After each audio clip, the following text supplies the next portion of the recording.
la muerte cruzada llega en un momento de que las angustias de los ecuatorianos no han cesado, al contrario se acrecientan, la gente se mantiene, por más la pugna que nos llevó el legislativo y el ejecutivo no solucionado los males del país, y ahora no dicen absolutamente nada al respecto porque lograron lo que querían, anticipar las elecciones por intereses particulares. Hay un punto a resaltar.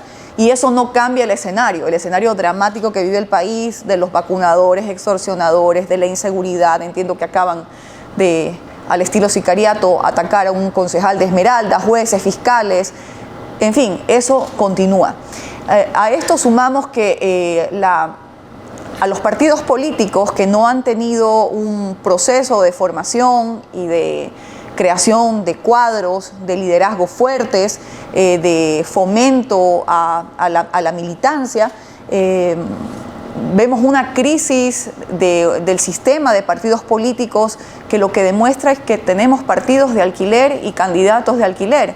La mayoría de los partidos, salvo Revolución Ciudadana, que tiene candidatos propios, quizá no los más destacados y los más queridos de su propia organización, pero sí son propios, a excepción de ellos, todos los demás partidos políticos han tenido que importar, llamar a último momento, convocar, prestar, alquilar a candidatos que no vienen de un proceso, que no sabemos cuáles son sus credenciales, o sí conocemos algunas de ellas que hay que mirar con lupa. Entonces yo me pregunto, el fondo partidista que se le da cada año a estas organizaciones políticas, supuestamente para formación de cuadros, liderazgo femenino, formación de juventudes, ¿dónde está? Es plata botada, lo que nos hace mirar que se necesitan reformas mucho más estrictas para que los partidos políticos dejen de ser cascarones vacíos y pasen a ser centros de pensamiento, centros de formación, gente que le proponga al país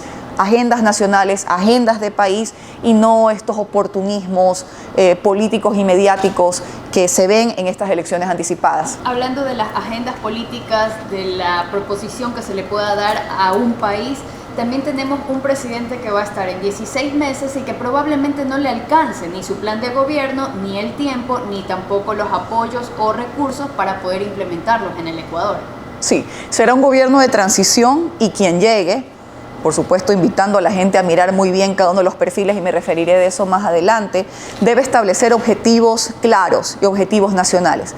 Creo que entre los principales es plantearle al país una propuesta de seguridad de manera integral. Esto no se trata de mostrarse como un Bukele criollo, sino de construir de manera muy responsable una propuesta que contenga tanto centros de inteligencia, inversión en inteligencia militar y policial, depuración, fortalecimiento, capacitación de la fuerza pública, un trabajo de cooperación internacional para también atacar la naturaleza del problema que tiene el Ecuador, que es el crimen organizado, el narcotráfico, sus fuentes de financiamiento.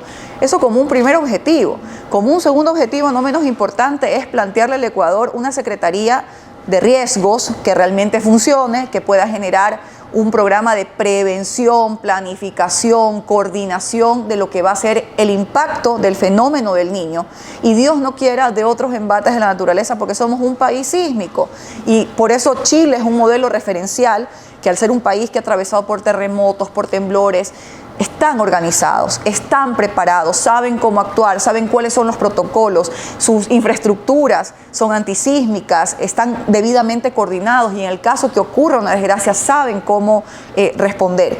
Y pues yo creería que no menos importante en estos 16 meses es sentar también las bases para el fortalecer el sistema de salud pública. Creo que después de la pandemia nos dimos cuenta que la salud no es un lujo de quien puede pagarlo, sino es un derecho de todos los ecuatorianos, y actualmente sigue secuestrado por las mafias, y eso es algo que tiene que cambiar.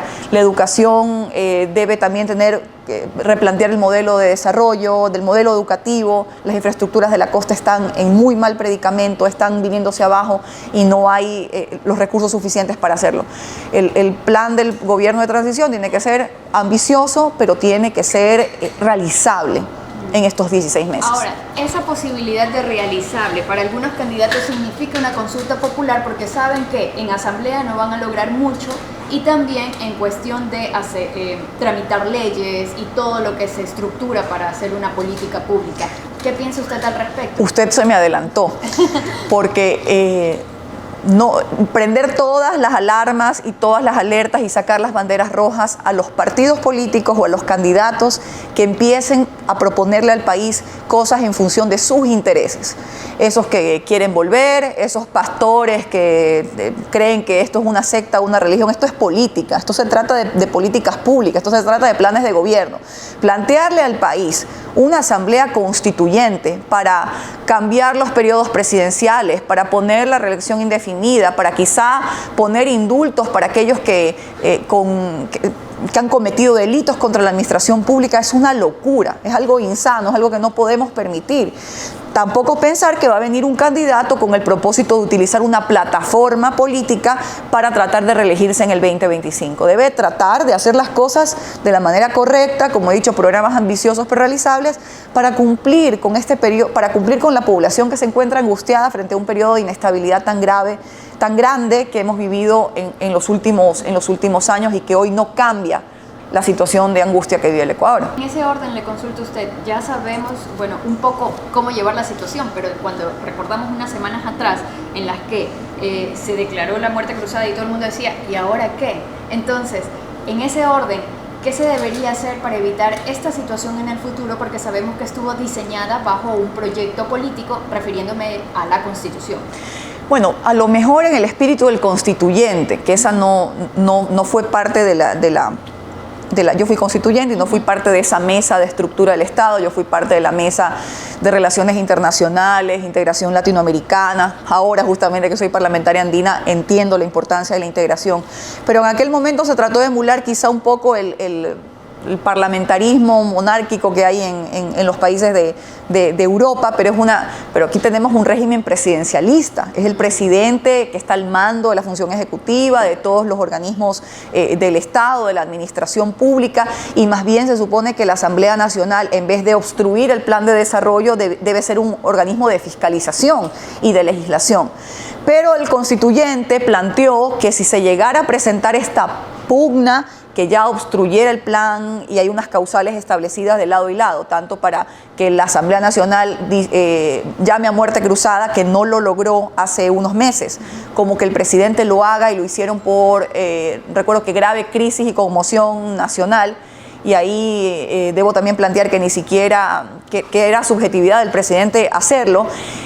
Quizá la crítica es de que se convoque elecciones y esto sea únicamente por un periodo de lo que resta del gobierno.